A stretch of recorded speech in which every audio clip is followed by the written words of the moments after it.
নমস্কার বন্ধুরা, রূপাস কিচেনে সবাইকে স্বাগতম। আজকে আমি আপনাদের সঙ্গে দারুণ স্বাদের একটা রেসিপি শেয়ার করব। গরমের সময় এই রেসিপিটি একবার বানিয়ে খেলে বারবার বানাতে মন চাইবে। আশা করি রেসিপিটি আপনাদের খুবই ভালো লাগবে।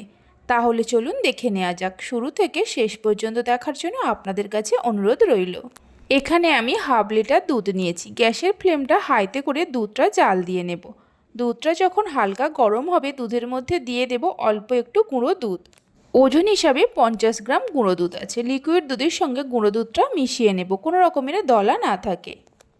গুঁড়ো দুধটা মিশিয়ে নেওয়ার পর দুধটাকে ভালো করে জাল দিয়ে নেব। দুধটা যখনই ফুটতে শুরু করবে এর মধ্যে দিয়ে দেব হাফ কাপের থেকে একটু কম চিনি। ওজন হিসাবে 50 গ্রাম চিনি আছে। চিনিটা চাইলে আপনারা কম বেশি করে নিতে পারেন।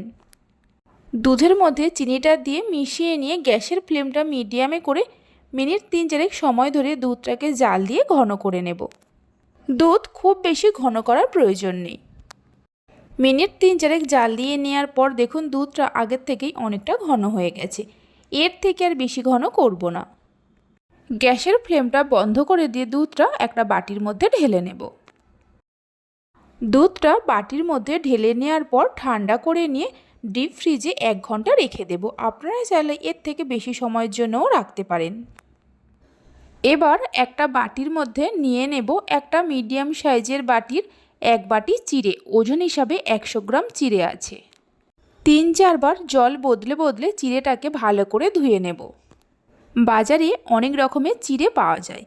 এখানে আমি পাতলা চিড়েটা নিয়েছি। এই চিড়েটা খুব তাড়াতাড়ি ভিজে যায়। 3-4 বার জল বদলে বদলে চিড়েটাকে ধুয়ে নেওয়া হয়ে গেছে। এই চিড়ের মধ্যে অল্প জল দিয়ে ভিজিয়ে রেখে দেব মিনিট 5 সময়ের জন্য। এই রেসিপিটি একবার না বানিয়ে খেলে বুঝতে পারবেন না কতটা সুস্বাদু হয়। 5 মিনিট পর আপনাদের দেখাচ্ছি। দেখুন চিড়েগুলো খুব সুন্দরভাবে ভিজে গেছে। 1 ঘন্টা পর ফ্রিজ থেকে ঘন করে রাখা দুধটা বের করে নিয়ে এসে তার মধ্যে এই ভেজানো চিড়েগুলো দিয়ে দেব। চিড়েগুলো দুধের মধ্যে দেওয়ার পর ভালো করে মিশিয়ে নেব। এই দুধ আর চিড়ের মধ্যে একটা পাকা আমকে ছোট ছোট টুকরো করে কেটে নিয়ে দিয়ে দেব। এর মধ্যে আমি আম দিচ্ছি। আপনারা চাইলে নিজেদের পছন্দ মতো ফলকে ছোট ছোট করে কেটে নিয়ে দিতে পারেন। এইভাবে একবার রেসিপিটি বাড়িতে বানিয়ে দেখতে পারেন। বাড়িতে বানালে খেয়ে আপনাদের কেমন লাগলো অবশ্যই আমাকে কমেন্ট করে জানাবেন। একটা আমের পুরোটাই ছোট ছোট টুকরো করে দেওয়ার পর এর মধ্যে অল্প একটু খেজুর দিয়ে দেব।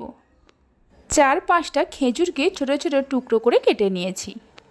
সব কিছুকে মিশিয়ে নিয়ে এর মধ্যে অল্প একটু নুন দিয়ে দেব। যে কোনো মিষ্টিতে অল্প একটু নুন দিলে তার স্বাদটা বেড়ে যায়। নুন দিয়ে নুনটাকে মিশিয়ে নেব। নুনটা মিশিয়ে নেওয়ার পর এর মধ্যে কিছুটা ভ্যানিলা আইসক্রিম দিয়ে দেব। এটা সম্পূর্ণভাবে অপশনাল। এটা আপনারা চাইলে দিতেও পারেন আবার নাও পারেন। দারুণ স্বাদের ডেজার্টের রেসিপিটি তৈরি হয়ে গেছে।